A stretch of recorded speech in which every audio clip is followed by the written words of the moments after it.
(12월 9일) 오늘의 하이라이트 봉독 본문은 다니엘 11장에서 12장 말씀입니다. 다니엘 11장. 내가 메대 사람 다리우스를 연해 그를 강하게 하고 보호하려고 일어섰다. 이제 내가 진실에 너에게 말하겠다. 보아라, 페르시아에 또 새 왕이 일어날 것이며 그 뒤에 넷째는 다른 누구보다 큰 재물을 모을 것이다. 그가 재물을 모으고 권세를 쥐게 되면 모든 사람을 격동시켜서 그리스를 칠 것이다. 그러나 그리스에서는 용감한 왕이 일어나서 큰 권력을 쥐고 다스리면서 자기 마음대로 할 것이다. 그러나 그의 권세가 끝날 때가 되면 그의 나라가 깨어져서 천하 사방으로 나뉠 것이다. 그의 자손도 그 나라를 물려받지 못한다. 그의 자손은 그가 누리던 권세도 누리지 못할 것이다. 그의 나라가 뽑혀서 그의 자손이 아닌 다른 사람들에게 넘어갈 것이기 때문이다. 남쪽 왕이 강해질 것이다. 그의 장군 가운데 하나가 그보다 더 강해져서 더 큰 나라를 다스릴 것이며 그의 권세는 매우 클 것이다. 몇 년 뒤에 그들은 동맹을 맺을 것이며 남쪽 왕은 자기 딸을 북쪽 왕과 결혼시켜서 서로 화친할 것이다. 그러나 그 여인은 아무런 권세도 쥐지 못하고 왕자를 낳아도 세자가 되지 못할 것이다. 그 여인과 그 여인을 호위하여 온 이들과 그 여인을 낳은 이와 그 여인을 편들어 둡던 모든 사람이 다 버림을 받을 것이다. 그러나 그 여인의 뿌리에서 난 자손 가운데서 한 사람이 왕의 자리를 이어받을 것이다. 그가 북쪽 왕의 군대를 공격할 것이며 요새에 들어가 그들을 쳐서 이길 것이다. 그가 그들의 신들과 그들이 부어서 만든 신상들과 귀중한 은그릇과 금그릇들을 노획하여 이집트로 가져갈 것이다. 평화가 몇 해 동안 이어간 다음에 북쪽 왕이 남쪽 왕의 나라를 치겠지만 결국 자기의 땅으로 후퇴할 것이다. 북쪽 왕의 아들들이 전쟁을 준비하면서 많은 병력을 모을 것이다. 그들 가운데 하나가 물밀듯이 내려가서 남쪽 왕의 요새를 쳐부술 것이다. 남쪽 왕이 크게 격분하여 나아가서 북쪽 왕과 싸울 것이다. 그때 북쪽 왕이 많은 군대를 일으킬 것이나 그 큰 군대는 남쪽 왕의 손에 넘어가 포로가 될 것이다. 남쪽 왕이 그 큰 군대를 사로잡을 때 그의 마음이 교만해져서 수많은 사람을 쓰러뜨리고도 승리는 차지하지 못할 것이다. 북쪽 왕은 돌아가서 처음보다 더 많은 군대를 일으킬 것이며 몇 해가 지난 다음에 큰 군대와 장비를 이끌고 갈 것이다. 그때 많은 사람이 일어나서 남쪽 왕을 칠 것이다. 너희 백성 가운데서도 남북한 사람들이 나서서 환상에서 본 대로 이루려고 하겠지만 그들은 실패할 것이다. 그때 북쪽 왕이 와서 흑언덕을 쌓고 요새와 된 성읍을 빼앗을 것이다. 남쪽 군대는 북쪽 군대를 당해낼 수 없을 것이다. 남쪽의 정예부대도 북쪽 군대를 당해낼 힘이 없을 것이다. 북쪽 침략자들은 남쪽 사람들을 자기들의 뜻대로 억압할 것이다. 아무도 그들을 당해내지 못할 것이다. 그들은 영광스러운 땅, 약속의 땅에 우뚝 설 것이며 그 땅을 완전히 장악할 것이다.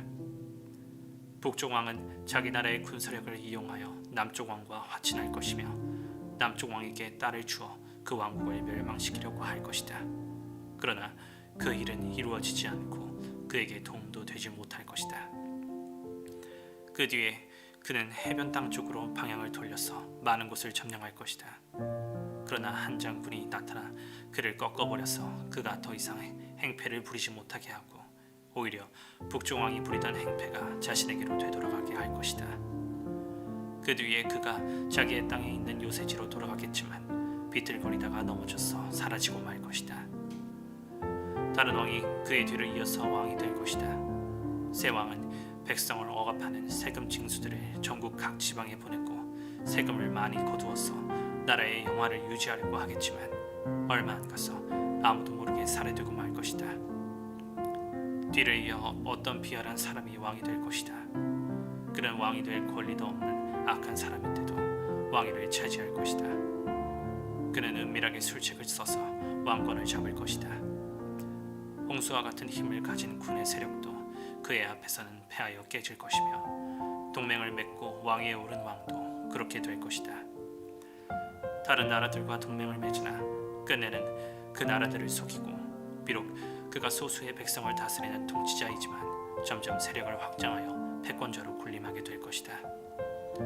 그는 선전포고도 하지 않고 부유한 지방을 침략하여 그의 조상이나 그 조상의 조상도 하지 못한 일을 할 것이다. 그가 주종자들에게 전리품과 누량물과 재물을 나누어 주고 요새 지역을 공격할 음모를 계획할 것인데 그의 통치 기간은 얼마 되지 않을 것이다. 그는 남쪽 왕을 치려고 용기를 내서 큰 군대를 일으킬 것이다. 남쪽 왕도 매우 크고 강한 군대를 일으켜서 맞서서 싸우지만 대항하지 못할 것이다. 북쪽 왕이 음모를 꾸며서 남쪽 왕을 칠 것이기 때문이다. 남쪽 왕과 함께 왕실 음식을 먹는 사람들이 왕을 멸망시킬 것이다. 그의 군대가 패할 것이고 많은 군인이 쓰러져 살해될 것이다. 그때 그 두 왕이 함께 먹으려고 한 식탁에 앉지만 그 동기가 악함으로 서로 거짓말을 주고받을 것이다. 그러나 하나님께서 정하신 때가 오지 않았으므로 그들은 원하는 바를 얻지 못할 것이다. 북쪽 왕은 전리품을 많이 가지고 그의 본토로 돌아갈 것이다. 그러나 그에게는 거룩한 언약을 거역하려는 마음이 있어서 자기 마음대로 하고서야 그의 땅으로 돌아갈 것이다. 정한 때에 그가 다시 남쪽으로 내려가서 이집트를 치지만 그때에는 전번과 다를 것이다. 서쪽 해안의 배들이 그를 치러 올 것이고 그 때문에 그는 낙심할 것이다. 그는 퇴각하는 길에 거룩한 언약을 맺은 사람들에게 분풀이를 할 것이고 자기 나라로 돌아가서는 거룩한 언약을 저버린 사람을 뽑아서 높이 앉힐 것이다. 그의 군대가 성전의 요새 지역을 더럽힐 것이며 날마다 드리는 제사를 없애고 흉측한 파괴자의 우상을 그곳에 세울 것이다. 그는 속임수를 써서 언약을 거역하여 악한 짓을 하는 자들의 지지를 받을 것이지만 하나님을 아는 백성은 용기 있게 버티어나갈 것이다. 백성 가운데서 지혜 있는 지도자들이 많은 사람을 깨우칠 것인데 얼마 동안은 그 지혜 있는 지도자들 가운데 얼마가 칼에 쓰러지고 화형을 당하고 사로잡히고 약탈을 당할 것이다. 학살이 계속되는 동안에 하나님의 백성이 조금은 도움을 받을 것이나 많은 사람은 술책을 쓰며 적군과 한패가 될 것이다. 또한 지혜 있는 지도자들 가운데 얼마가 학살을 당할 것인데 이 일로 백성은 단련을 받고 순결하게 되며 끝까지 깨끗하게 남을 것이다. 하나님이 정하신 그 끝날이 올 때까지 이런 일이 계속될 것이다. 북쪽 왕은 자기 좋을 대로 하며 스스로를 높이고 모든 신보다 자기를 크다고 하며 괴상한 말로 가장 높으신 하나님을 대적할 것이다. 하나님의 진노가 끝날 때까지는 그가 형통할 것이다. 하나님은 정하신 것을 반드시 이루시기 때문이다. 그는 자기 조상이 섬기던 신들이나 여자들이 사모하는 신들을 섬기지 않으며 그 밖에 어느 신도 섬기지 않을 것이다. 자신을 그 모든 것보다 더 높이기 때문이다. 그러나 그 대신에 그는 요새를 지키는 신을 공경할 것이요 그의 조상이 알지 못하던 신을 금과 은과 보석과 진귀한 것들을 바치면서 섬길 것이다. 그는 요새를 수비하려고 이방신을 섬기는 사람들을 용병으로 쓸 것이다. 자기를 통치자로 받아들이는 사람을 크게 예우하여서 높은 관직을 주고 토지로 보상으로 나눠줄 것이다. 북쪽 왕의 마지막 때가 올 무렵에 남쪽 왕이 그를 공격할 것이다. 그러면 북쪽 왕은 병거와 기마병과 수많은 해군을 동원하여 홍수처럼 그를 칠 것이며 여러 지역으로 쳐들어가서 휩쓸고 지나갈 것이다. 그 바람에 그는 영광스러운 땅, 곧 약속의 땅까지 쳐들어와서 수많은 사람을 죽일 것이다. 그러나 에돔과 모압과 암몬 백성의 지도자들은 그를 손에서 피할 것이다. 그가 그의 손을 뻗어 이처럼 여러 나라를 치면 이집트도 피하지 못할 것이다. 그는 이집트의 금과 은이 있는 보물창과 모든 귀한 것을 탈취할 것이며 리비아와 에티오피아도 정복할 것이다. 그러나 그때의 동쪽과 북쪽에서 들려온 소식이 그를 당황하게 할 것이다. 그러므로 그가 크게 노하여 많은 사람을 죽이고 멸망시킬 것이다. 그가 자기의 왕실 장막을 바다와 거룩하고 아름다운 산 사이에 세울 것이다. 그러나 그의 끝이 이를 것이니 그를 도와줄 사람이 없을 것이다. 다니엘 12장. 그때 너의 백성을 지키는 위대한 천사장 미가엘이 나타날 것이다. 그리고 나라가 생긴 뒤로 그때까지 없던 어려운 때가 올 것이다. 그러나 그때 그 책에 기록된 너의 백성은 모두 피하게 될 것이다. 그리고 땅속 티끌 가운데서 잠자는 사람 가운데서도 많은 사람이 깨어날 것이다. 그들 가운데서 어떤 사람은 영원한 생명을 얻을 것이며 또 어떤 사람은 술 취와 함께 영원히 모욕을 받을 것이다. 지혜 있는 사람은 하늘의 밝은 빛처럼 빛날 것이요 많은 사람을 옳은 길로 인도한 사람은 별처럼 영원히 빛날 것이다. 그러나 너 다니엘아, 너는 마지막 때까지 이 말씀을 은밀히 간직하고 이 책을 봉하여 두어라. 많은 사람이 이러한 지식을 얻으려고 왔다 갔다 할 것이다. 그때 나 다니엘이 보니 다른 두 사람이 서 있는데 한 사람은 강 이쪽 언덕에 서 있고 다른 한 사람은 강 저쪽 언덕에 서 있었다. 한 사람이 모시 옷을 입은 사람 곧 강물 위쪽에 서 있는 사람에게 말하였다. 이런 놀라운 일들이 끝나기까지 얼마나 더 오래 있어야 합니까?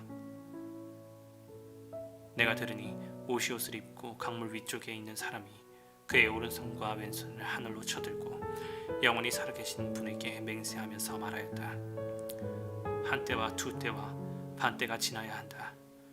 거룩한 백성이 받는 핍박이 끝날 때 이 모든 일이 다로 이루어질 것이다. 나는 듣기는 하였으나 이해할 수가 없어서 물었다. 천사님, 이 모든 일의 결과가 어떠하겠습니까? 그가 말하였다. 다니엘아, 가거라. 이 말씀은 마지막에 올 때까지 은밀하게 간직되고 감추어질 것이다. 많은 사람이 깨끗해질 것이다. 그러나 악한 사람들은 이해하지 못하고 계속 악해질 것이다. 지혜 있는 사람들만이 이해할 것이다. 날마다 드리는 제사가 없어지고 혐오감을 주는 흉측한 것이 세워질 때부터 1290일이 지나갈 것이다. 1335일이 지나가기까지 기다리면서 찾는 사람은 복이 있을 것이다. 너 다니엘아, 너는 끝까지 신실하여라. 너는 죽겠지만 끝날에는 내가 일어나서 내게 돌아올 보상을 받을 것이다.